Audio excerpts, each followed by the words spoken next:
मुंबई की गुमशुदा नंबर 166 9 साल बाद अपनी मां तक कैसे पहुंची।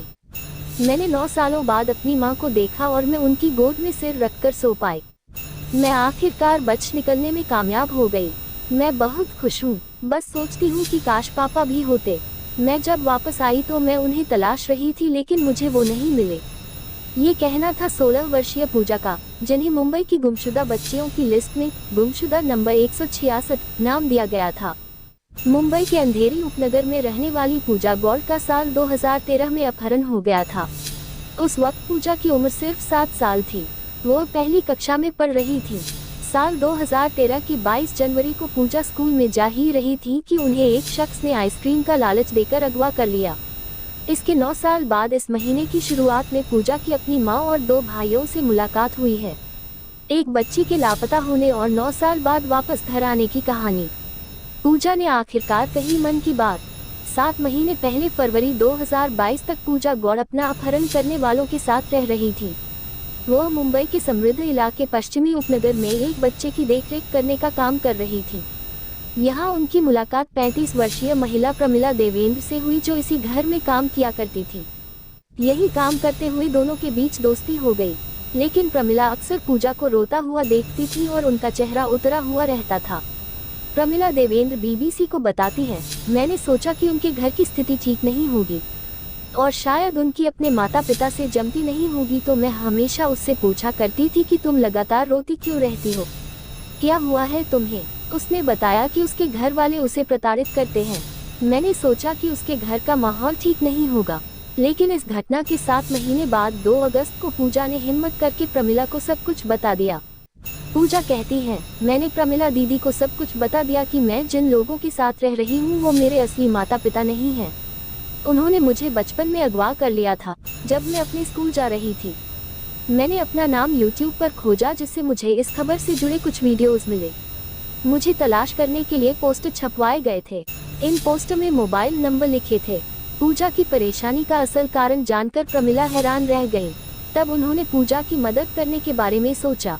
प्रमिला कहती है, मैंने ये वीडियो अपने मोहल्ले में रहने वाली एक लड़की को भेजा। उसने गूगल पर जानकारी निकालकर मुझे 3-4 फोन नंबर भेजे, जिसके बाद हमारी बात रफीक नाम के शख्स से हुई। फिल्मी कहानी से कम नहीं है ये किडनैपिंग केस। पूजा की मदद करने वाली प्रमिला देवेंद्र। इमेज स्रोत प्रमिला देवेंद्र।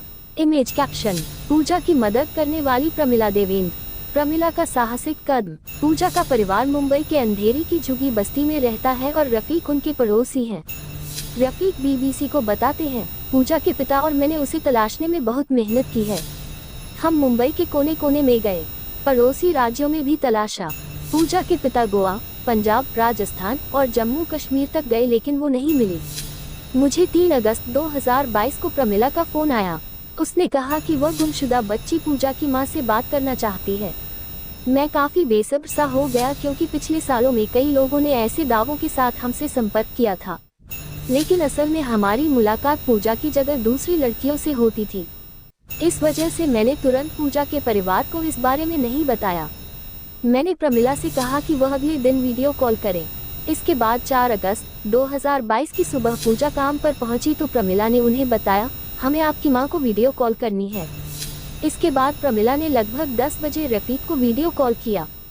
रफीक बताते हैं, जैसे ही मेरे पास वीडियो कॉल आया, मैं भागते हुए पूजा की मां के पास पहुंचा। मैंने कॉल उठाते हुए पूजा की मां को बताया कि पूजा नाम की एक लड़की का फोन आया है। पूजा की मां पूनम गौड़ बताती है, मुझे समझ नहीं आया कि क्या करूं, क्या न करूं। मैं डर सी गई। मुझे समझ ही नहीं आया कि मैं रोऊं या हंसूं। पूजा नाम वाली ये लड़की दावा कर रही थी कि वो मेरी बेटी है। रफीक ने एक दूसरे फोन से ये कॉल रिकॉर्ड किया। हमने भी ये वीडियो कॉल देखी, जिसमें 7 साल की उम्र में गुमशुदा होने वाली पूजा ने इतने सालों बाद अपनी मां को देखा था। अब वो छोटी बच्ची नहीं थी, वह अपनी मां से बात करते हुए रोने लगी। पूनम गौड़ भी अपनी बेटी को देखने के बाद अपने आंसू नहीं रोक पाई। इस वीडियो कॉल के बाद एक तय जगह पर मिलने की बात हुई।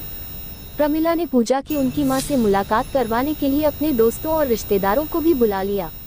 वहीं पूजा की मां के साथ उनके 2 बेटे, चाचा चाची और पड़ोसी रफीक आए। सांवले बच्चों को अगवा कर मारते हैं, फिर भेजा खाते हैं। इमेज कैप्शन पूजा अपनी मां पूनम और पड़ोसी रफीक के साथ। जब माँ बेटी मिले, पूजा 9 साल के बाद अपनी माँ से मिलने जा रही थी। दूसरी ओर पूनम भी काफी चिंतित थी और जब वे मिले तो दोनों एक दूसरे को देखकर बुरी तरह रोने लगे। पूनम गौर ने पूजा से मिलते ही उनके शरीर पर जन्म के समय वाला निशान देखा। वो कहती है, इस जन्म के समय वाले निशान के बारे में सिर्फ मुझे पता था, मैंने इसे किसी को नहीं बताया था। मैंने जैसे ही वो निशान देखा तो मेरे सारे शक दूर हो गए। पूनम गौर बताती है, मुझे पहले पूजा के मिलने की उम्मीद थी, लेकिन फिर पूजा के पिता की मौत के बाद मेरी उम्मीदें टूट गईं, क्योंकि ऐसा कोई नहीं बचा था जो उसे तलाशने जा सकता। लेकिन मुझे लगता है कि ये भगवान का करम है। शायद मरने के बाद वह हमारी बेटी को वापस लाने के लिए भगवान से लड़े हों और बोले हों कि मेरी पत्नी अकेली है। हम प्रमिला दीदी के भी शुक्रगुजार हैं। वो कहती है, पूजा मेरी हीरे जैसी बेटी है। मुझे इतनी खुशी हो रही है जितनी किसी को खोया हुआ हीरा मिलने पर होती है। मैं उसमें उसके पिता की झलक देख सकती हूँ। वह बिल्कुल अपने पिता जैसी लगती है। वो उसे याद किए बगैर एक और भी नहीं खा पाते थे, लेकिन वो पूजा से मिले बगैर ही हमें छोड़कर चले गए। पुलिस ने की शिकायत। पूजा से मिलने के बाद प्रमिला और उसके घर वालों ने पुलिस स्टेशन जाकर इस मामले में कानूनी कार्रवाई शुरू की है। पूजा कहती है, मैंने पुलिस को सब कुछ बता दिया। मैं पुलिस को उस घर तक ले गई जहां मुझे पकड़कर रखा गया था। मेरे अपहरणकर्ताओं की पहचान हुई और पुलिस ने उन्हें हिरासत में ले लिया। इसके बाद पूजा अपनी मां की गोद में सो सकी, लेकिन अभी भी पूजा और उनके परिवार के कष्ट खत्म नहीं हुए हैं। पूजा कहती है, अगवा करने वाली महिला मुझे पीटा करती थी। मैं रात में ठीक से बैठ या सो भी नहीं पाती थी। मेरी पीठ में बहुत दर्द होता है। मेरी नाक में भी चोट है क्योंकि वे मुझे नाक पर मारा करते थे। सालों तक हुए शारीरिक और मानसिक शोषण से उबरने में पूजा को अभी लंबा वक्त लगेगा। पुलिस और उनके परिवार वाले पूजा को पिछले 9 सालों से तलाश रहे थे, लेकिन आखिरकार प्रमिला देवेंद्र के एक हिम्मत भरे कदम ने पूजा की जिंदगी बदल दी। प्रमिला काफी भावुक होकर कहती है, इससे ज्यादा खुशी की बात क्या हो सकती है कि वो अपनी माँ से मिल गई। हम दोनों ने माँ बेटी की तरह 7 महीने साथ काम किया। मैंने बस उसकी मदद की। मैं इस बात से थोड़ी दुखी हूँ कि अब वो काम पर नहीं आएगी और मुझे उसकी याद आएगी, लेकिन मुझे लगता है कि अगर लड़के लड़कियाँ अपनी समस्याएं लेकर आए तो हर माँ को उनकी मदद करनी चाहिए। हम उनकी असली माँ नहीं है, लेकिन हम भी माँ जैसी हैं। सऊदी अरब पहुंचकर पता चला कि मैं तो बिक गई हूँ। क्या कुछ हुआ 9 सालों में। पूजा के 2 भाई हैं, एक पूजा से बड़ा और एक छोटा। जिस दिन पूजा का अपहरण हुआ उस दिन 22 जनवरी 2013 को पूजा अपने स्कूल जा रही थी। उनके साथ उनके बड़े भाई भी थे। वो भाई के पीछे पीछे स्कूल के गेट से अंदर प्रवेश करने ही वाली थी कि तभी कुछ लोगों ने उन्हें आइसक्रीम दिलाने के बहाने बाहर बुला लिया और पूजा को लेकर चले गए। पूजा बताती है, मैं उनसे कहती रही कि मुझे मेरे घर जाना है, मुझे छोड़ दो। वो मुझे एक पहाड़ी इलाके में ले गए। मैं लगातार रो रही थी। मैं उनके आगे गिड़गिड़ा रही थी कि वो मुझे मेरे माता पिता के पास छोड़ आएं, लेकिन वो मेरी कुछ भी सुन नहीं रहे थे। उन्होंने कहा कि अगर मैंने रोना बंद नहीं किया तो वे मुझे पहाड़ से नीचे फेंक देंगे। मैं बहुत डर गई थी और फिर चुप हो गई। मुझे याद है कि हम वहाँ 2-3 दिन रहे थे। वो आगे कहती है, इसके बाद वे मुझे लेकर गोवा चले गए। वो 2 लोग थे, एक आदमी और एक औरत। वहाँ उनका एक रिश्तेदार भी रहता था। मैं बहुत रोया करती थी। वहाँ मौजूद औरत हमेशा यही कहती थी कि अगर मैं रोई तो वो मेरी जीभ जला देगी। मैं अपनी माँ को बहुत बुरी तरह याद किया करती थी।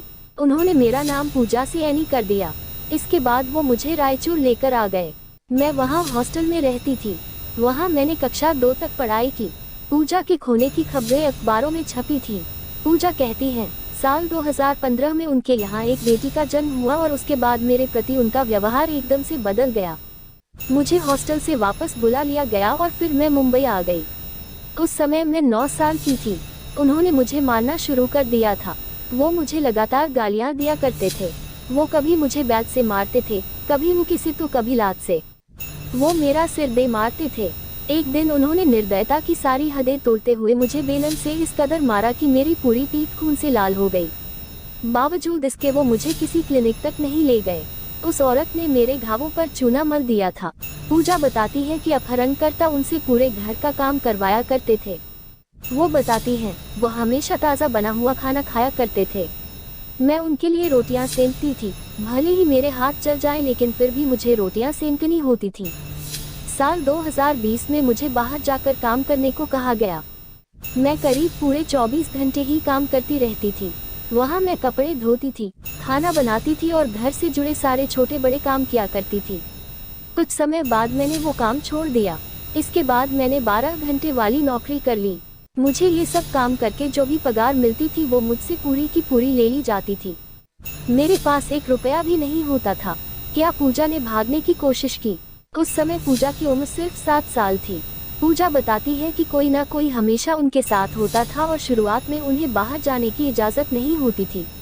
पूजा कहती है, एक दिन जब सभी सो रहे थे तो मैंने फ़ोन लेकर अपना नाम टाइप किया। तब मेरे बचपन की बहुत सारी फ़ोटो और खबरें दिखने लगी। तब मैंने सही समय पर किसी मदद लेने और यहाँ से निकलने का फैसला किया। कहाँ तक पहुँची कानूनी कार्रवाई?